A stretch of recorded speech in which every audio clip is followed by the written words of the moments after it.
Welcome to Fine Print, ladies and gentlemen. My name is usually Caleb Teskey, and today I'm joined by Andrew from Moksha Ceremonial Cannabis in Central Vermont. Here, Andrew. I'm glad we finally got to link here. Yeah, man, me too. I'm really grateful to be here. Thanks for having me today. And I've got to send my regards from Angela over at Forbins, for connecting us here. That was her idea. Awesome. Yeah, we love Angela and Nick over at Forbins. They're great people. We can't wait to see what they do in the industry. Hmm. Indeed. Now, would you mind? Usually, for my new guests, I ask everyone to share a 5-minute life story. Tell us a little bit about yourself.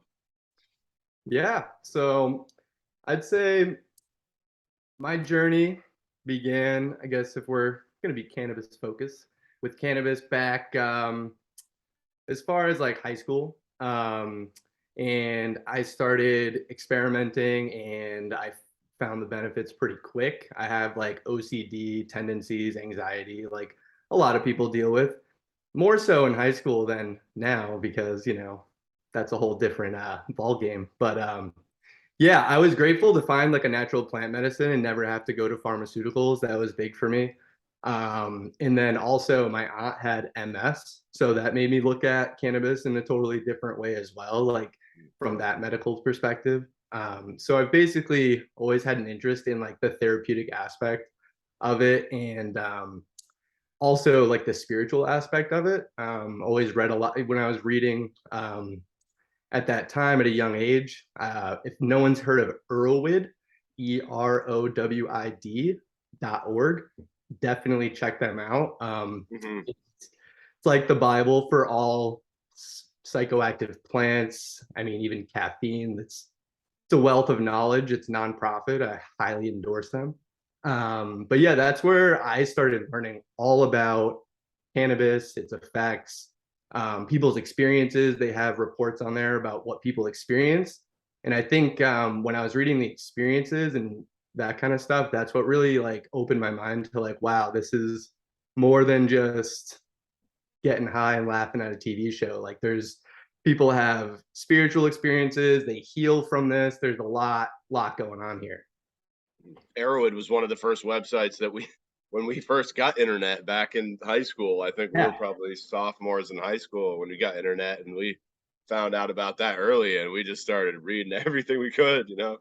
Oh yeah. No, it's I mean it's a great resource and they do really good work. They test like drugs on the street to make sure they're not contaminated and like report that out. And just a really good thing for harm reduction and stuff because we know, as adults, we know people are not going to stop using substances even if they're illegal. So it's better to have a resource that's like that.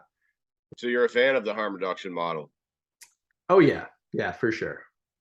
Yeah, I think people are their own worst enemy. So if we address mental health first in our society, I think that that's going to be the biggest harm reduction of all time because I think adults should be able to responsibly use pretty much whatever substance that they want, as long as they're not hurting anyone else. That's a pretty cliche statement, but yeah, that's one that I agree with wholeheartedly. Yeah, exactly. Did you have to take the DARE program when you were in 5th grade? Oh yeah, of course. Oh yeah. And just as sort of watching the heroin problem play out here in Vermont, it's like, hey, maybe that didn't work so well. Maybe bringing cops into schools to like scare 10-year-olds isn't the greatest plan. Well, they scared us away from cannabis and put us right in the hands of pharmaceutical companies, man. Oh, I got anxiety, I got ADD, like let's pump them full of pills. Like it wasn't like, let's give them some skull cap or lemon balm or like lavender. Like it's like, when lavender. Yeah, to each their own. But yeah, I feel you. I want to ask you if you got any plans on the regulated market here in Vermont. Yeah, so we're pretty excited. We're gonna partner with Korea Botanicals to do the work in the recreational or adult use market, whatever you prefer. That name sounds familiar. Did they already get licensed? It's imminent. Yeah, Korea, I think they pronounce it Korea. I thought I'd seen that name before. Yeah. Yeah, the last I talked to them, it's hopefully like within the week or two.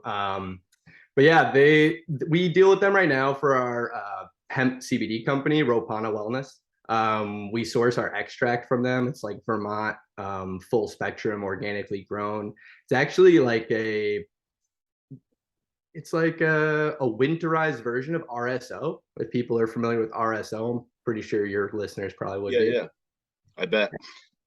Yeah. How did you get into the CBD game? So from my passion of cannabis, I actually went to school for horticulture. So I went to the University of Connecticut, got a bachelor's degree in horticulture. Uh, Nice. and that's, started down that path. And then I was always trying to work in the industry. I tried to keep my nose clean while I was in college. So I actually didn't get experience growing cannabis because, living in an apartment, it's kind of a high stakes situation. So basically, when I graduated, I started looking to try to get in the industry. Actually, a few times I heard that we don't want to work with you because you've never grown cannabis.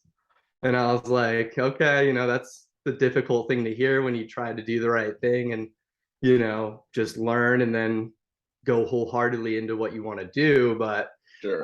finally did get a break in when I moved to Vermont and got hired by a medical dispensary up here. And No that was shit. my first forte into the industry was basically at one of the medical dispensaries, and I was the first outside hire that they had. Everyone else was kind of like a friend of a friend or like an inside kind of thing. Like I was the first person So that they, you broke through the veil. yeah, they were like, we want someone in here who has like schooling in this. We don't want it to do, we want to take it to another level. Sure. And I wasn't hired as like a head grower or anything. I was still an assistant, but you know, I think I was hired because they thought I had something to offer. And how did your time there go? I mean, pretty quickly it was apparent that things were just poorly like managed. Like there's a lot of disease on the plants and stuff, and the whole way it was set up was clearly not from someone who had like horticultural experience. Because no, like black market growers, like no like they do their thing, but like a lot of them, what I've heard time and time again is they go from a basement little room or a tent to a giant facility, or not even giant, but like a sizable facility, Sure. and they fall apart because it's a totally different animal. And even just having the experience of working in greenhouses in the horticulture space, I felt more prepared, or at least I saw things from a totally different perspective going in there. So, like one simple thing that I'll share is we literally had a flower room. I don't recall the size. It wasn't huge, probably like 30 by 30, but we would literally section it off in quadrants and only harvest a quadrant at a time. So basically, if we had powdery mildew or anything in that room, it was never a time where it was completely empty that we could clean. And that was like my big thing. I was like, we just need to like close down for a few days, like a week, deep clean, change the charcoal filters, like, you know, toothbrush scrub this place down. And that's a good way to start. And yeah, it didn't, basically, long story short, they didn't want that to hear that. And they just wanted to figure out some organic stuff to spray and like, So they hired you sort of for your degree in horticulture, but then when you came to them with sort of some of these suggestions, they were shot down. yeah, I mean, I wouldn't even say shot down, just ignored, even, not even given the time of day. Wow. I didn't, it's like they didn't hear what I said. Damn. But, And that's got to be frustrating, especially at a medical dispensary where maybe some of the patients that you're serving, if you've got powdery mildew and mold on your herb and you're serving that to cancer patients, that could be a serious problem. I mean, that was on the front of my mind. I did not feel very good about that. That's why, like, the first thing I did was try to change things. Like, hey, like, because it was actually like shocking. Because so I was checking out a jar of cured, like something that was curing, So this was past the trim process. This was going cured to be like bagged and sold. And I opened up this jar smelling. I was like, this smells like strange. I like asked the, trim leader or whatever, like what was going on with this jar. And they're like, oh yeah, that's like powdery mildew. Like it just has like a weird smell. And I was just, and they're like, but it's not like that bad on that one. And I was like, I was like floored. I was like, we're gonna sell this? Like, what is going on? Like, this is out of control. Wow. And yeah, I mean, at that point, I was like, yeah, like this is not a good situation. Because, like you said, in Vermont, it's really hard to get a medical card. For sure.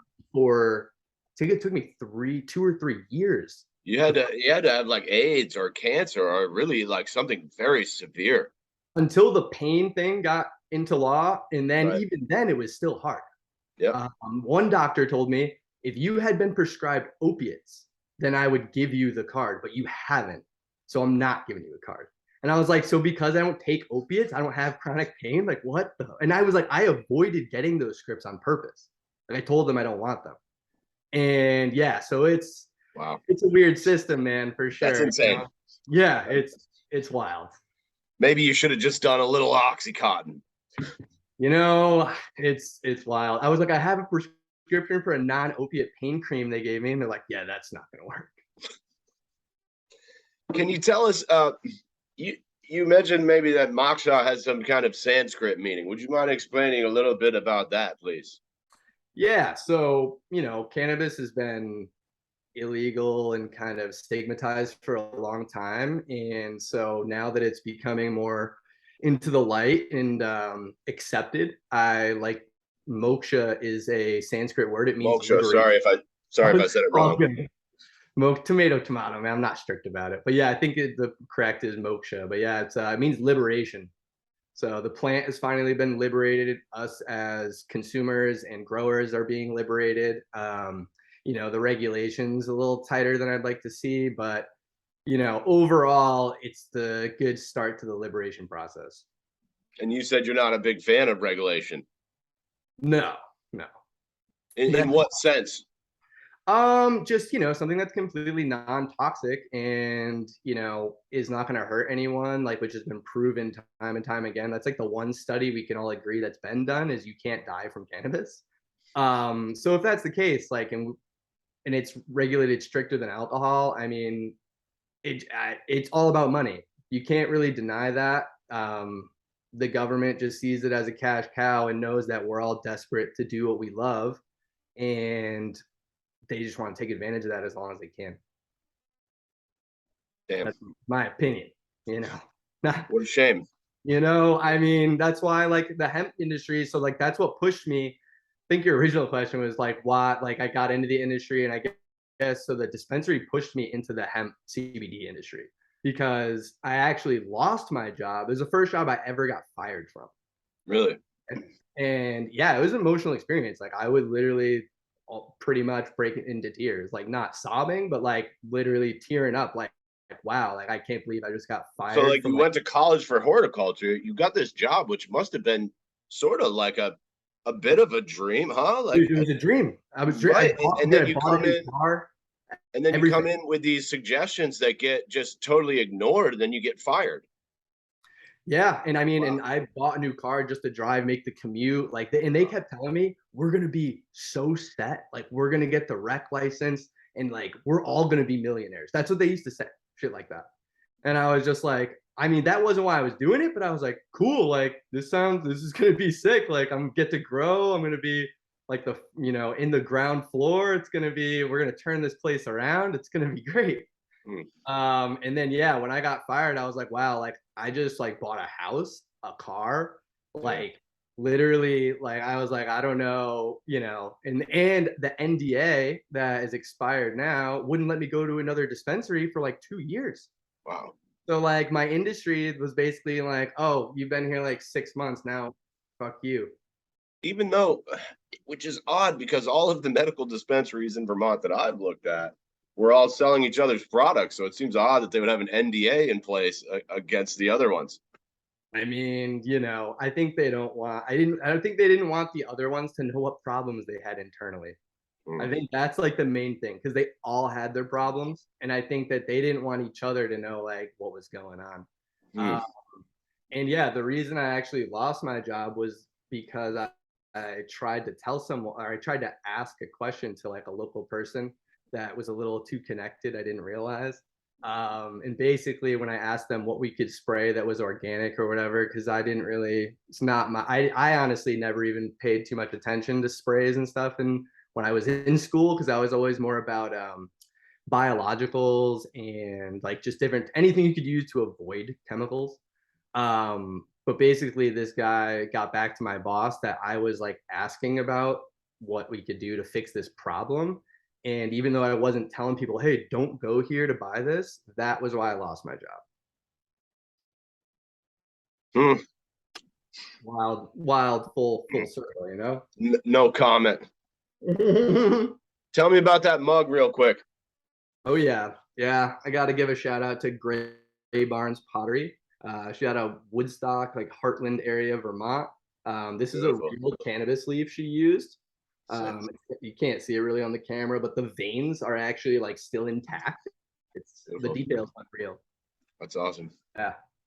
I want to ask you a little bit about yoga. It sounded like maybe you're a yoga instructor as well. Yeah. So hence all the Sanskrit with Ropana. Ropana means to heal oneself as well. And yeah, I'm a yoga teacher. I got trained in 2018. I went to a traditional Shivananda ashram. So it was a lot more than just like yoga, like poses. I was actually blown away by the depth of like knowledge that I gained there. Because a lot of people think you're just going to learn how to teach yoga and do the poses. What I learned there was like more philosophy of yoga in the way of life, including not only the poses but meditation, the different reasons we do the poses, like the in-depth energetic reasons, and then also just like the diet. Like there's actually a yogic diet. Like it's a whole lifestyle. It's not the poses are actually called asanas, and that's one of the 8 limbs of yoga. So it's like it's pretty deep. And Yeah. what kind of diet are you eating over there, Andrew? So it was vegetarian. It includes like milk and cheese, but there's no no meat or anything like that.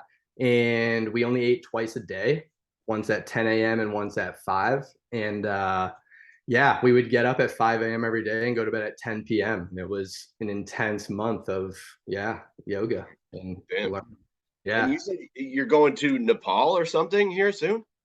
Yeah. Yeah, with the pandemic, I deepened my spiritual practice even more. We got a book on a Nepalese form of shamanism. We actually went to Nepal, me and my wife Rachel, before the pandemic, and so we have a little experience over there. And so I'm studying this Nepalese shamanism, and I'm going with this teacher that I've been studying with now for a couple years to do a pilgrimage over there. Sick. Yeah. How long are you going to be over there? 2 weeks. And actually, one of the difficult things for me, especially because I'm a dabber, not just smoking the flower, is I'm gonna stop using cannabis before I go, because it's extremely intense, energetic practice. Like I feel like you feel body sensations, like things can go crazy, and you don't use any substances in this lineage of practice. So for me, like the rebel in me is like, oh, you could just bring or figure something out, or and do it a little bit, or a tincture or something. But for me, I really want to like understand what I learned from like an energetic level, because cannabis also causes me to like have body sensations. Like I'm very sensitive, so I would like to not question like what's the cannabis and what is this practice, like what am I feeling right now. So I'm going to get clear so that I can actually receive like the full benefits of the experience. Which is tough for me because, boy, if I had to go 2 weeks in a foreign country. I had to go to Texas and visit my dad, and that was like 2 weeks. It was like, boy, I could really use a nice fat joint right now. Well, I've been cutting back the last couple weeks, and now actually today's gonna be my first day. I'm not gonna smoke at all. Wow. I've been down to just at night, like before bed, and now I think I'm ready to make that plunge. Wow. It's better to be gentle with yourself though. When I went to yoga training, I straight like was dabbing heavy and then went there and just stopped, and it was not fun. Yeah, no. We're gonna switch gears a little bit. I wanted to ask you about some of these. You said when you're making some of your gummies and those products that you're focusing on multi-cannabinoid formulations, and I was wondering if you would explain why you sort of went that direction. Yeah. You want the real story or the diet Yeah, version? I always want the real story. Man, the real story is wild. So I was taking a tolerance break a year ago, just to experiment again with like my energy because I was doing this practice, and basically I was lowering my tolerance. So I was still smoking, but when I would smoke, I'd get like psychedelic basically. And one day I took a dab, I went down to water my plants, and I started feeling like literally like the plants were like giving me communication. Not hearing, but like it felt like these thoughts all of a sudden just came from the plant. And I was super uncomfortable actually. I was like anxious, not feeling good. I was like way too stoned. And the plants were like, yeah, like this, you're experiencing this, so you can have empathy for people that have this experience. Cause like when I was dabbing heavy, I was like, oh, people who can't handle smoking, like that's just like they need to deal with their own like stuff inside. And then I realized like, no, it's actually extremely powerful. And if you don't have a tolerance, it can be Yeah, extremely right. overwhelming. And what could help that, and the reason is because we've bred these plants to be high THC.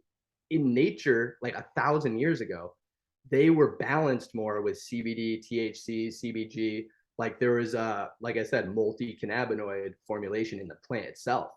So like old timers that say I get too stoned, it's too strong. I actually tell them now, hey, it's not only a lot stronger, but it used to have CBD, CBG. So you would have a more chill experience since that's like anti-anxiety. Now you go to THC, you're much more like a psychedelic experience, which a lot of people aren't expecting. They think you're going to be like the TV shows stigmatize cannabis on the couch, just like chilling. And it's like, next thing you know, they're just like, whoa. And especially for some of the people I know who do have OCD tendencies and anxiety conditions that can really be exacerbated by certain types of weed strains. Oh yeah, yeah, absolutely. So yeah, we're gonna focus on the multi-cannabinoid formulations really just to provide that opportunity for a more balanced experience, more therapeutic experience. Because like in my opinion, like we said, I'm all about harm reduction. Like if you want to trip, like go eat mushrooms. Like you know what I mean? Like you don't. Or if you're more comfortable just tripping on 30% THC, like still like that's the reason you'll do that. If you want to have a relaxed, like calm experience, then you'll probably opt for something that's multi-cannabinoid. Hmm. I like the mushrooms. Yeah, I mean, I'm a fan of the microdosing myself. I mean, Yeah, micro and macro, but yeah. yeah, Have you experimented with microdosing? yeah. I actually been for years, like before it was all hyped, and I You actually were was you like were the really hipster. open. You were the hipster of microdosing. Well, dude, I in high school I had this crazy idea of microdosing, and I thought I was like it would be like a coffee if everyone took a small amount of LSD because like it's energizing but you wouldn't be tripping, and people thought I was insane. And I was like I never tried it at that point because I was like I was immature and just not really I wasn't thinking professionally. But now I'm like, wow, I was like onto something back then, man. It's like hindsight's 2020. I did the microdosing for a while I was bartending, and it was weird. People would be like, "Hey, why are you in such a good mood today?" That's the thing. It really does. It's just it helps you get out of your own way, in my opinion. That's Yeah, like because the microdose, like the whole way psychedelics, like they shift your perspective. Even cannabis, it shifts your perspective, right? And I think that, for me, like when you're using cannabis regularly, you get used to that perspective. So next thing you know, you microdose, you're like, wow, now like I actually notice that even more. And yeah, like you said, I've had the same experience. People are like, wow, you seem like just wicked happy today. I'm like, I know I was getting good tips. Everyone was loving my stupid jokes. Like it was yeah, going well. it's the magic sauce. I'm excited to see where that whole industry goes as well. And if I'm not mistaken, I believe you said something about doing MCT oil extracts uh, for people that are recovering alcoholics. Am I remembering that right? Yeah, I remember. Yeah, we talked about why we use MCT instead of like an alcohol for our infusions for CBD oils and stuff. And yeah, it's because I have addicts in my family, and so I'm conscious of that thing that people deal with, and I wouldn't want someone to not use It's already tentative for some addicts to use CBD. They're already questioning that. So to be like, oh, it's in alcohol, they're just going to be like, I'm not going to even try that. So yeah, it was definitely part of the reason. The other part is that the MCT, the medium chain triglycerides, they're like one of the best bonding molecules for cannabinoids. It just has like an affinity. They work Oh well. shit. Yeah. Hmm. You also said that you kind of want to get out of making products and sort of get into creating experiences. Would you tell me sort of what you meant by that comment? Yeah, yeah. So, as I go down this path of doing more yoga and spiritual work, it just feels like we want to, yeah, enter that realm of experience where we interact with people, and whether they're using products or not, like to do like more meditation, wellness retreats, or just classes. And I do want to use cannabis and CBD as a component where, like, one idea I have is a meditation class where we start the class, we have a meditation, coming in, people sober or not, hope it'll be ground level for whatever they're doing. And then we'll have a meditation, talk about it a little bit, reflect in a journal, and then a little while later, after we do some yoga, we can partake in cannabis or CBD, whatever, and then do another meditation and journal how that experience was different. Because it's going to do something. It's going Sure. to be different for everyone, but yeah, everyone's going to have a unique experience, and it'd be cool to share that with people and really get them to tune into their awareness of like, oh, like I never noticed cannabis did that for me. Like it's just a normal thing. And I think it could really deepen people's experience and awareness. It's interesting. When I was in college, way back my freshman year of college, I had to take a gym credit, and I took yoga, and I thought it was some hippy dippy bullshit. And but I always like to give things a chance, And I went in there, and I got to tell you, dude, I would come out of there feeling like it was twice a week for like an hour and a half or 2 hours, and I would come out feeling like $1 million. And then I would find sometimes, like, if I ate a couple of too many mushrooms or something, I would find myself just like, okay, I'm gonna do a little stretch here. We're gonna do a couple of yoga poses, just breathe it out, Yeah. and because like this is gonna get weird, and we're just gonna work through it, and that's what I would find myself going back to all the time was just the breathing, and just I'm not even that good at yoga, and I'm not that flexible, but like some of those poses just really help you kind of work through some heavy shit sometimes. Yeah, I mean, and that's why, I mean, they're really energetic postures. Like they're not, I mean, yoga in the West, like in the US and stuff, is more fitness based. Like you said, it was a gym credit, but in the East, like traditionally, yoga is a spiritual, energetic, like science. Actually, they call yoga a science of energy, and like self realization. Oh, shit. Yeah, so like those poses, like every different way you move your body, it's like positioning, different energy channels so that they can flow better or restricted. And then the breathing, like you said, that's a whole nother component of that energy moving. It's called pranayama in the yoga realm when you talk about breath work. And you know, I always like become very aware of my destructive habits when I even a little bit of psilocybin will just make me super aware. It's like I always want to have a cigarette, and then I go have a cigarette, and I'm like, boy, it's killing me. You know, like every fucking drag. But like I'm still doing it, but it's like I now am guilt tripping myself. Whereas like before, I would never have that thought. I was just like, yep, having a cigarette. Now it's like, oh boy, this is really I can feel every terrible drag just like infiltrating my body and killing me. Like, yeah. Hey, it's all about awareness, man. I mean, that's if we were all a little bit more aware, the world would be a lot different of a place. Because a lot of the time we're actually operating on like patterns and programs in our life that are like automatic. Like we react to things instead of responding to things a lot of the time. Mm. Yeah. Hmm. I thought that was a great quote. Thanks, man. Can't take So, credit for that. so I hear that a lot. you also want to do some like infused dinners and stuff like that? Is that something that's on the menu here?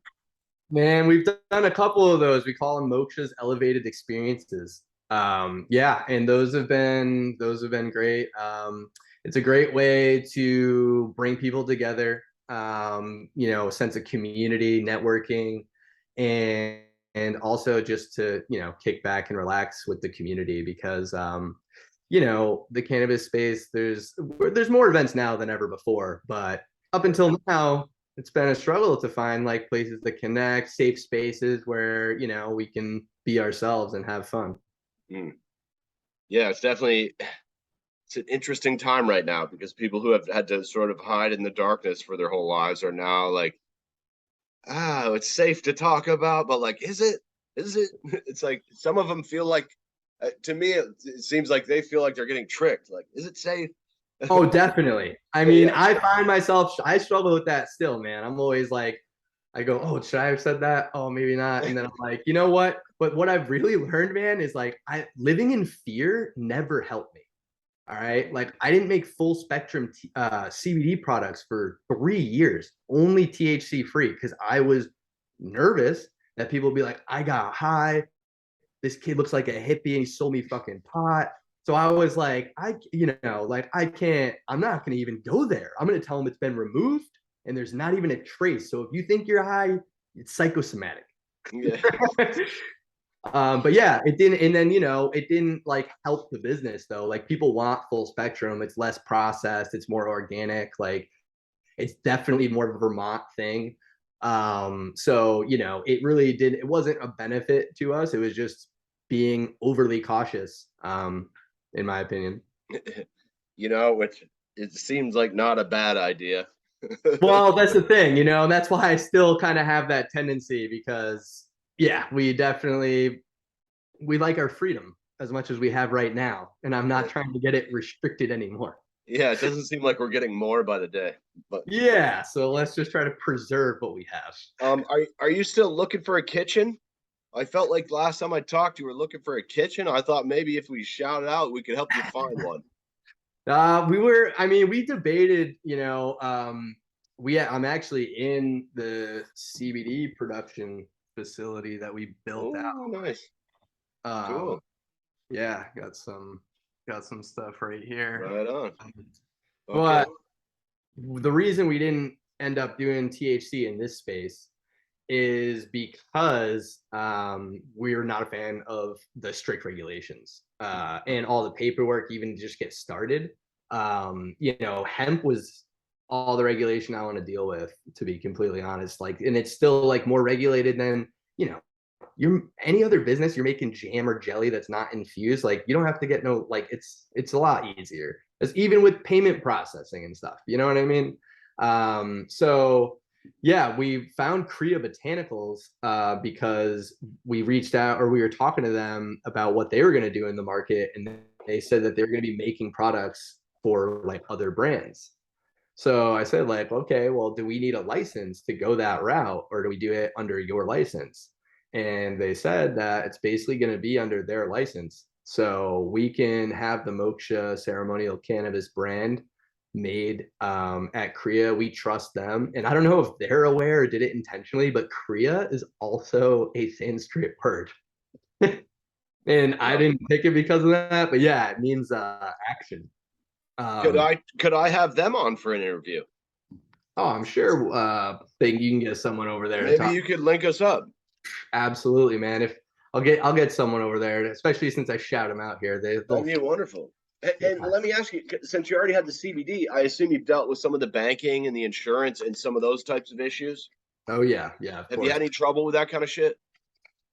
So I mean, it was a wicked struggle in the beginning. I mean, we've been in this industry for almost 6 years now, going on 6 years in next August. So yeah, it was in the beginning. I mean, I was always very cautious. So I was actually never got my PayPal shut down. I was using PayPal for years, never got shut down. But I had to like have someone place the order online. Then I would email them a PayPal link that didn't say anything about CBD. Like it was a pain. Like that was where we started, literally. It was like order online, then I email you, then you pay, then I send it out. So it was like, people weren't all about that. But finally we went through multiple payment processors before we found one. And now we just are in like the Square CBD program, even though it's a little more expensive. They're a really reliable company, and there's so many like little payment processors that make you feel like you're gonna get scammed. So And you're using Square? Yeah, I use Square. Yeah. What kind of fees did they charge? Do you know? I mean, let's put it this way, my friend. I don't know if it's because I'm not greedy, but I always think to myself, everyone's like, "Oh, Square charges so much." I'm like, "Yeah, like they charge something like, but I'm like even $90. They're taking like $3. So like, I don't understand. Like, people need to build that into their price. Like, Well, I think people are maybe looking at some of the other costs that also the state is taking, and it's well, just another little, like, it's the death by 1,000 cuts, perhaps. 100%. If you're talking like cannabis specific, I'm saying, and I see this like in every industry, people are like, "Oh, freaking Square takes 2%." I'm like, dude. Oh, okay. I'm like, I was specifically talking cannabis because I know a lot of companies have, it seems like, at least with the banks, they're charging extra fees for cannabis companies, which seems slightly discriminatory to me. it's I remember my original comment that was like they're taking advantage of how people that want to do what they love and they know they can because they have no option. That just like reinforces my point. And not only that, but that cannabis companies cannot write off a single deduction for taxes. Right. That's bigger than any fucking Square And I charge. feel like a lot of people have really overlooked that. And I think when that tax burden comes at the end of the year, they're going to be like, holy shit. Yeah, yeah. Yeah, great point, Andrew. Yeah, it's an interesting time, man, and that's why I mean we're just blessed like with CBD that it's like federally regulated, legal, that we don't have to deal with that. That's like the biggest thing for me. Yeah. Well, I'll tell you what, we've reached the end of my list of questions here. I always leave. First of all, I want to thank you for your time, man. And if we missed anything, I always leave the last word for my guests, man. So this is all you, Andrew. I mean, just want to invite people to continue to follow what we're doing and check us out because we're definitely moving in a unique new direction with these events and with our products. So our flagship products are pure maple syrup gummy, Vermont maple syrup. There's no refined sugars or anything like that. They're called Mapes after our dog. So it's got a awesome little name. Her name's Maple. So yeah. I tried one. It was delicious. There you go, man. Thanks for that. Yeah, we're real excited about those. Yeah, we've been pumping out R&D. It took us like 6 months to make the recipe. So yeah, I think that's I'll leave you with that exciting development. Look for those in the stores. I know that we're going to be at the event, I think this Saturday at the Vermont Growers, checking out the retailers up there. So I'll see you there, my friend. Cool, man. I'm looking forward to meeting you there. Andrew, it's been a pleasure, man. Take care, and I'll see you.